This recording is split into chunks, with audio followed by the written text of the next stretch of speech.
Comment se protéger contre l'inflation? Dans ma vidéo précédente, j'ai expliqué ce que c'était que l'inflation et quels sont les impacts potentiels de l'inflation sur votre pouvoir d'achat. Après cette vidéo, j'ai eu une très belle question qui me demandait, mais comment nous, en tant qu'individus, pouvons faire pour nous protéger contre l'inflation? Donc cette vidéo ne va pas être très longue.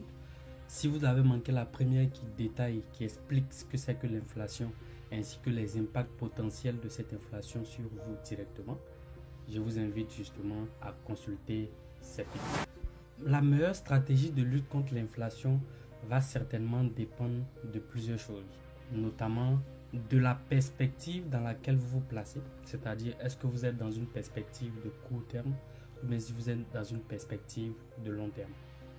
Ensuite, ça va dépendre aussi de votre classe sociale parce que l'inflation ne touche pas de la même façon les riches, les pauvres et les gens de la classe moyenne. Donc, ça va dépendre déjà de là où vous vous trouvez. Donc, je vais donner ici des informations assez générales, mais qui pourront être directement appliquées surtout aux personnes qui sont dans la classe moyenne ou les personnes pauvres. Mais pour résumer, il y a deux grandes stratégies qu'on peut vraiment utiliser pour lutter contre l'inflation. La première, c'est soit augmenter ses revenus, ou la deuxième, c'est tout simplement réduire ses dépenses. Mais avant de rentrer dans les plus grands détails, comprenez ce principe fondamental, c'est que l'inflation est là pour rester. Je dirais même que l'inflation est créée, donc l'inflation même est artificielle. Bon, ça peut paraître bizarre, mais toutes les économies, donc toutes les banques centrales en général qui cherchent à gérer l'inflation, ne veulent pas une inflation nulle, mais plutôt elles veulent une inflation basse, assez stable et souvent prévisible. C'est ce qu'on veut, mais on ne veut pas annuler l'inflation. Pour ça, je vais vous montrer par exemple ce graphique qui présente l'inflation au Canada depuis les années 1990 jusqu'en 2023. Donc vous allez voir que l'inflation qui est représentée ici, en général, toujours oscille autour de 2%. Donc ça monte, ça descend, mais c'est rarement en dessous de zéro. Donc c'est toujours positif. Ça veut dire que les prix augmentent tout le temps. Et en général, l'objectif des banques centrales, c'est justement de garder l'inflation autour de 2%. Ça, c'est un principe qui ne s'applique pas seulement au Canada, mais dans plusieurs pays, en Europe, en Afrique. Il y aura toujours de l'inflation parce que c'est une inflation qu'on désire. Peut-être vous allez vous demander pourquoi est-ce qu'on voudrait qu'il y ait toujours l'inflation. Ben parce que celui que j'appellerais son cousin, qui est la désinflation, est un peu plus dangereux que lui-même. Imaginez une économie dans laquelle il y a la désinflation, c'est-à-dire que les prix baissent au fil du temps. On va arriver dans une situation où personne ne voudrait investir, par exemple. Imaginez que si vous construisez votre maison au fil des années, la valeur de la maison baisse. Il y aura de moins en moins de personnes qui seront incitées justement à acheter des maisons et donc à les mettre en location. Et ce qui va arriver, c'est qu'on aura un déficit sur le marché de l'immobilier. Et ça s'applique sur quasiment tous les marchés. Alors que vous êtes plus enclin à savoir que quand le prix, par exemple, de votre maison va augmenter dans le temps, vous serez plus incité justement à investir dans l'immobilier. Donc, c'est d'abord dans une perspective d'encourager les gens à investir, à produire davantage. Et on se met d'accord que s'il n'y a pas de production, il n'y a même pas d'économie. Même si vous désirez consommer et que le bien n'existe pas, ben vous ne pouvez pas consommer. Donc on veut quand même inciter les gens à pouvoir produire. Donc ça pourrait être l'un des grands arguments pour lesquels on voudrait avoir une inflation positive dans une économie.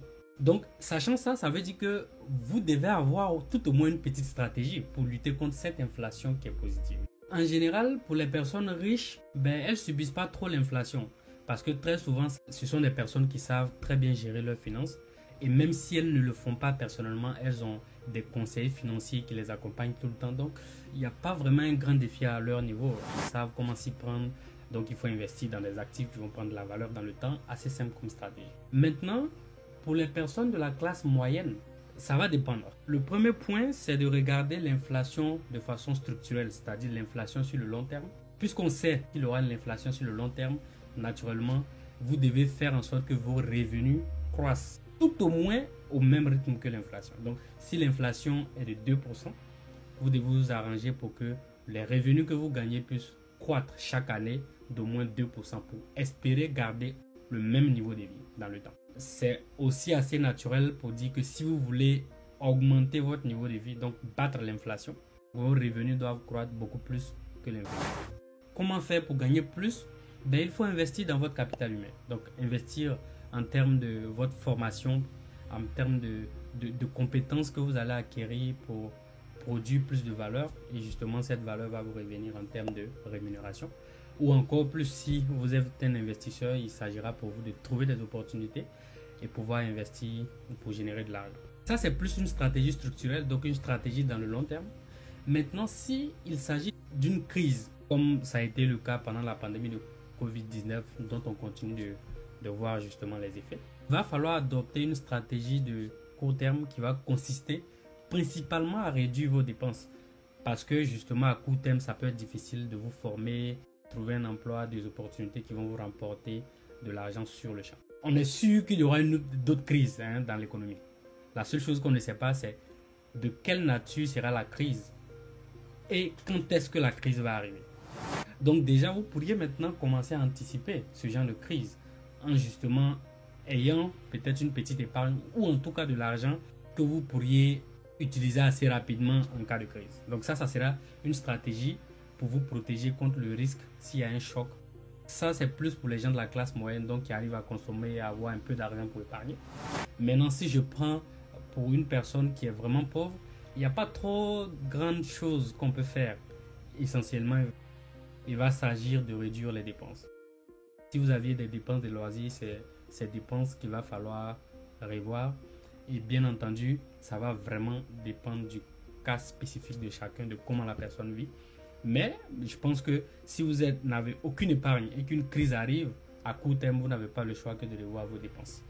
Maintenant, quelles dépenses réduire, ça va dépendre vraiment de votre situation spécifique. Donc au final, pour lutter contre l'inflation, ça dépend de deux grands éléments. Premier élément, de votre statut social. Si vous êtes riche, en général, ils n'ont pas trop de problèmes. Soit eux-mêmes, ils savent gérer ou ils ont des conseillers financiers pour le faire pour eux. Si vous êtes une personne dans la classe moyenne, en général, il faut prévoir une épargne pour lutter contre les crises, justement.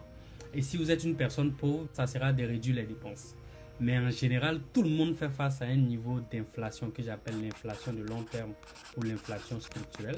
Et la meilleure façon de lutter contre ça, c'est d'avoir justement une croissance de vos gains, donc de vos revenus, qui doit être égale au moins à ce niveau d'inflation. Ou encore, si vous êtes pauvre, vous pourriez emprunter de l'argent pour faire face à la situation de crise et de choc. Mais vraiment, ça devrait être la dernière solution.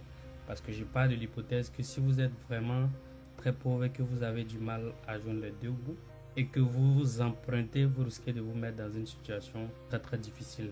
L'emprunt doit être vraiment une situation de dernier recours.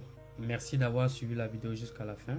Laissez un commentaire si vous en avez un et puis on se dit à la prochaine.